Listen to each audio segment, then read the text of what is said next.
Hi guys, let me start off by giving you a bit of a warning. This video may cause you to lose a few neurons. Now, a guy called Sean from Portsmouth called into the Tom Swarbrick show to talk about Brexit. Now, he presented himself as someone who voted for Brexit and seems to regret that vote, but that isn't entirely clear. Now, he also wants something from the EU that makes little or no sense, and unfortunately Tom Swarbrick, who didn't support Brexit, humours him a lot more than I would. Anyway, let's have a listen to what Sean had to say. Made me pick the call up was sort of trying to find a way through with what's happening with Brexit. As I was saying to your researcher, I campaigned for Grassroots Out. Okay, before we continue, Grassroots Out, it says here according to Wikipedia, was an organisation funded by Aaron Banks that campaigned in favour of EU withdrawal in the 2016 referendum on EU membership of the United Kingdom. The organisation was founded in January 2016 as a result of infighting between Vote Leave and Leave EU. Despite its name, it was started by politicians from a mixture of political parties, including Peter Bone, Tom Pursglove, Liam Fox of the Conservatives, Kate Hoey of Labour, Nigel Farage of UKIP, and Sammy Wilson of the DUP. The left-wing Respect Party later joined Grassroots Out. Yeah, Grassroots Out. Grassroots. Anyway, let's continue. I also campaigned for said referendum to happen. So I'm a Brexit voter. I campaigned for it. I voted for it. Yep. I'm sitting here now, 6 years after the vote, and I'm kind of sitting there thinking it's probably not going as I thought it would go. Okay, how did you think it was going to go? Now, obviously, I can't get answers from him because I'm not sitting in the studio.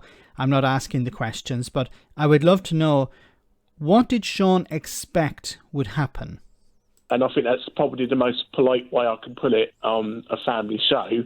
I think the question for all of us is not just me, you, and anyone else listening to this, is how do we get to a place where this either works better or the politicians are going to have to sell us a way to get back into the EU without cheesing voters like myself off.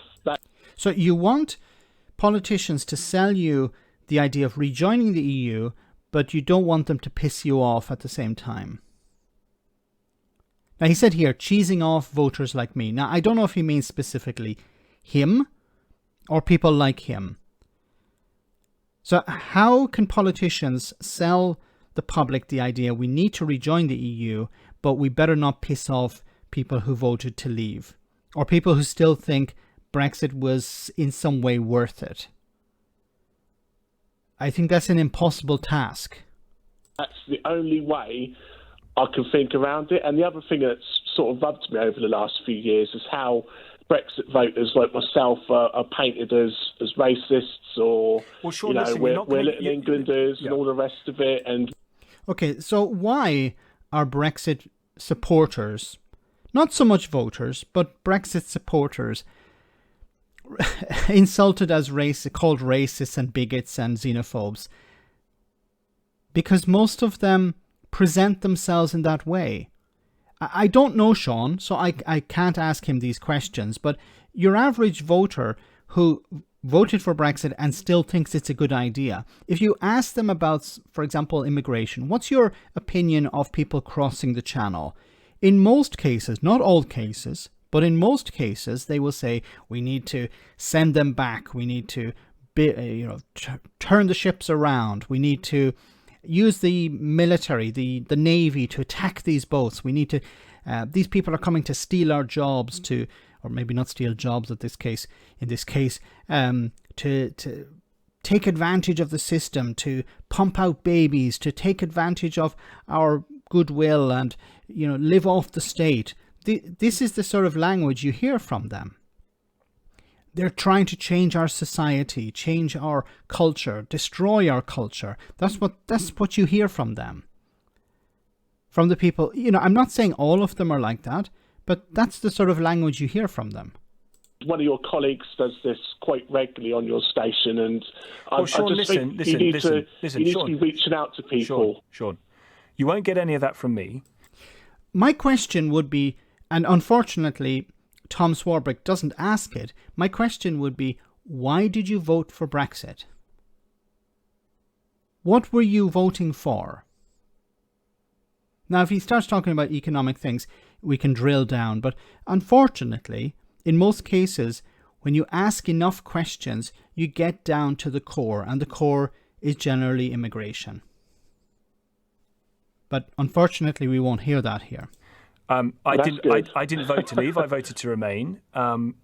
But it's happened, and I spent the years between the vote and it happening saying, I think if democracy is to mean anything, then an effect needs to be given to that vote and we need to leave. I didn't agree with it. I didn't want to do it, but more did it than didn't, so we should leave. Now that we have, and we're a few years down the line, the reality is, as I think you've described, it's a show, isn't it? So if politicians are really going to be honest with the country and with you as someone who voted for it about what they're going to do, those mistakes or problems need to be addressed and owned up to. And at the moment, they're passed off as idiosyncrasies, which is doing you as a Brexit voter a disservice.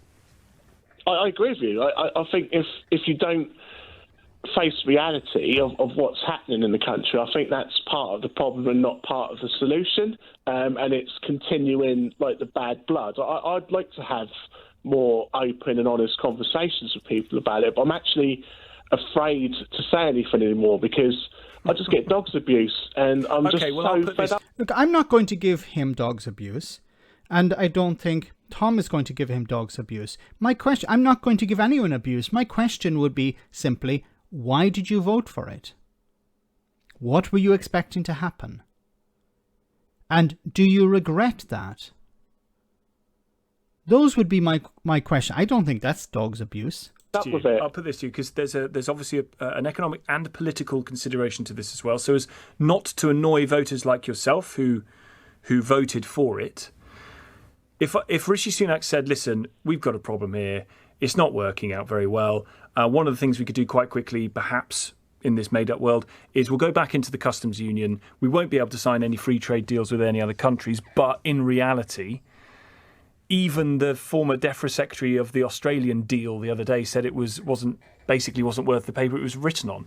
So would you as a Brexit voter be particularly disappointed if Rishi Sunak said, listen, this customs union thing is probably for the best, so we'll just go back into that? I don't know. At the moment, I'm... Okay. First of all, the customs union is not going to make any difference. The customs union is about tariffs, okay?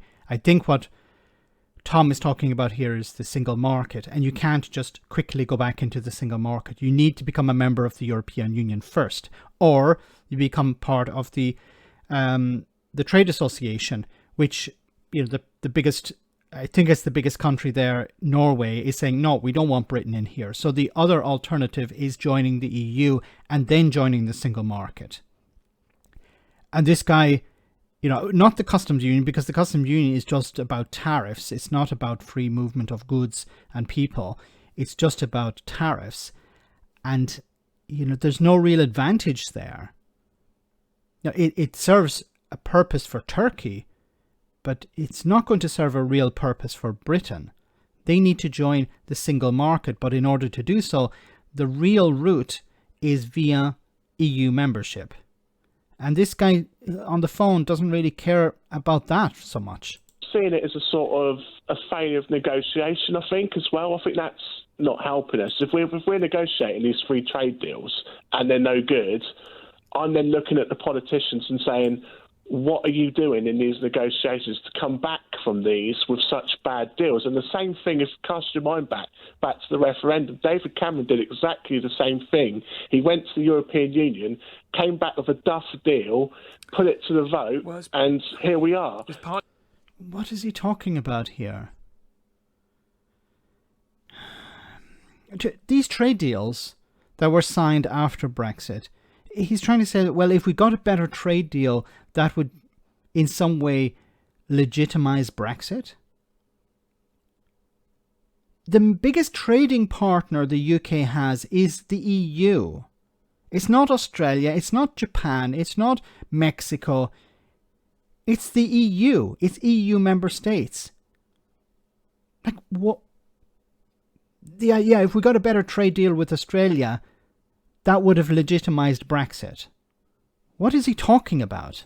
Partly because there have only ever been two Brexit options available. One was Johnson's, which isn't working, and the other was May's, which was politically impossible. Yeah. It wasn't politically impossible. It was people made it politically impossible. It was not politically impossible to stay part of the single market and the customs union. That would have been a better Brexit. Now, there was no good Brexit, but that was a better option. But the Brexiteers stamped their feet. They said, we don't want to be part of the single market and the customs union. We want as hard a Brexit as possible. And Boris Johnson got a softer version of a hard Brexit, the removal of tariffs, but the non-tariff barriers remained. I don't want to get all technical about this, but the problem here is that the biggest trading partner the UK has is the EU. And it's insane that somebody thought it was a good idea to put up trade barriers with the biggest trading partner. Now, people didn't know this back in 2016. They didn't know what they were voting for.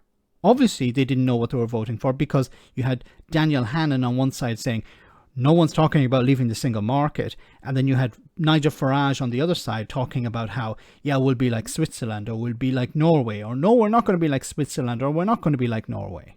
Yeah, that was after Cameron's deal that we voted on there, wasn't it, Tom? So we voted on Remain with Cameron's deal, or it was Leave, which was kind of like the roll of the dice. Let's call it what it was. And then we went, through this whole hogwash of Parliament being chopped up. There's we no couldn't way, get anything Sean, through, but etc. The reality is, sorry to cut across you.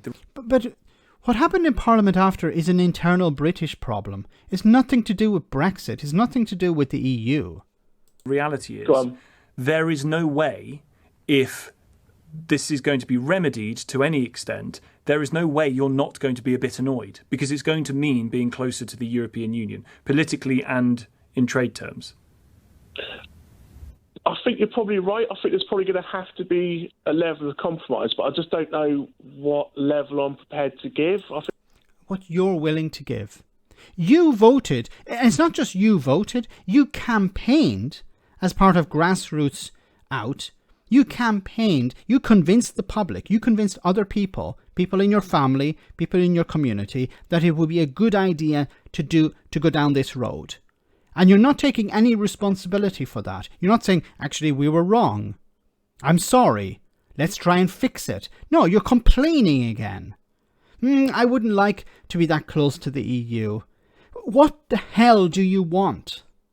Honestly, if Sean is listening to this, I would be very happy to have a Zoom call with him. I'd be very happy to sit down with him and talk about this. What the heck do you want? And think about it from the EU's point of view. There are many people in the UK that want to rejoin the EU. And the EU are looking on and going, these people don't know what the hell they're doing. Not the rejoiners, but the Brexiteers. They're saying we want to fix these problems, but we don't want to have closer alignment with our closest market. I think that's probably going to be down to the politicians to come back to us as voters and say, look, at the moment, let me finish, it's a dog's dinner, it's not going well, it's causing drag in the economy, etc., etc., etc. Here are some options. There is one option. There is only one option. Rejoin the EU. Then you get access to the single market. But if you're not willing to rejoin the EU, then there's no point complaining about a dog's dinner. You have to rejoin. Look, there is another path, but it's more or less closed off. I'm not saying it's impossible. It's more or less closed off. But the real path back into the single market is via EU membership. There's no other real way. So I wish politicians were honest about this and say, look, we have to rejoin the EU, then we get access to the single market. I have made the mistake of saying before, perhaps the UK could rejoin the single market and then the EU. But I was wrong. I was completely wrong. I've informed myself about that. The only real way for the UK to rejoin the single market is via EU membership. And for people like Sean, this is unacceptable, it seems. I don't really want to give up our ability to strike free trade deals. These free trade deals, what have they brought to the table? How have they benefited the UK? Now, he's complaining, saying, well, they weren't all that good. But there's a limit to the size of the Australian economy. There's a limit to the size of the New Zealand economy. You know, let's imagine for a moment that the UK got a wonderful trade deal. Do you think that's going to counterbalance or counteract the loss in trade with Belgium or the Netherlands or France or Germany or Italy or Spain? No, it's not. Even if you got the best trade deal possible, it's not going to be anywhere near as good as trade you used to have with EU member states. I really don't understand how Brexiteers don't understand this. This is a frustrating call. And if Sean is listening to this, I doubt he is, but if he is, and I don't mean any ill will towards him, I would love to have a chat with him about this.